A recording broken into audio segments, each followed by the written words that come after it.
so let's try this. We want to find the critical points and classify them if possible, right?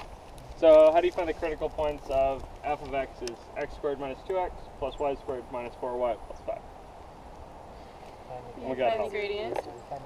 Okay. So the gradient vector for f is 2x minus 2. 2x minus 2. And 2y minus 4. 2y minus 4. Okay. Then what? When is it equal to 0? Okay, so I'm going to set 2x minus 2 equal to 0 and 2y minus 4 equal to 0. Okay, so Solve. solve. Yeah, 1, 2.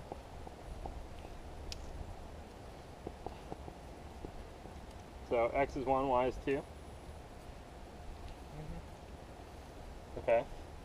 Both of those, right? So this thing is what?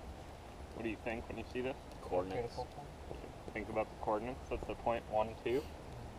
Okay, now is it a max or a min? We don't. Bullshit. You can figure this out. It's a min. It's a min? Why? I don't like that you do that. What? I just think it's a min because it's like, they're all, like everything that's squared is Let's see. positive. Yeah. Oh. Right? We gotta make it nappy. Just keep it easy. Yeah, I mean, really, right?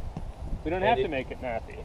If you didn't know, just do another derivative and figure out the shape.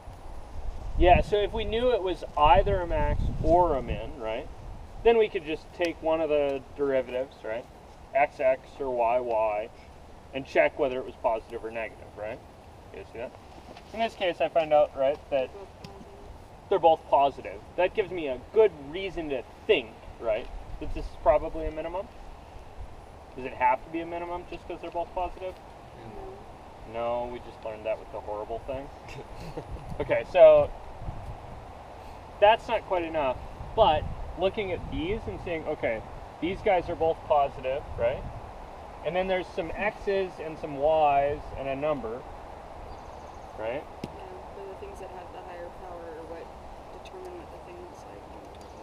Yeah, I would really hope so. That turns out to be a little bit untrue here, but we could complete the square on this one. How about that as a technique?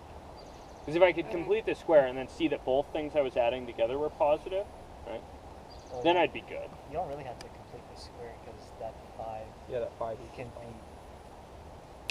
be x squared minus 2x plus 1 and then y squared minus 4y plus 4. Yeah, just break it up. Yeah, and then you're completing the square, right? Yeah. So we might just notice, right, that this stuff is x minus 1 squared plus X minus 2 squared. plus Y minus 2. y minus 2 squared. Which gives our coordinates. Yeah. Yeah, so what's happening here? Well, I took the usual circular paraboloid, right? And then I shifted it, 1 in the x and 2 in the y. And so, of course, the behavior there is the same, right? Yeah. Right, so here I've got a positive number, right? Plus a positive number, right? Yeah. Okay, that's going to be bigger than 0 all the time, or maybe equal to 0. And it's equal to 0 when I plug this in. So this is definitely the smallest I can get. Okay, that's cool. So this guy is a minimum. Check, done.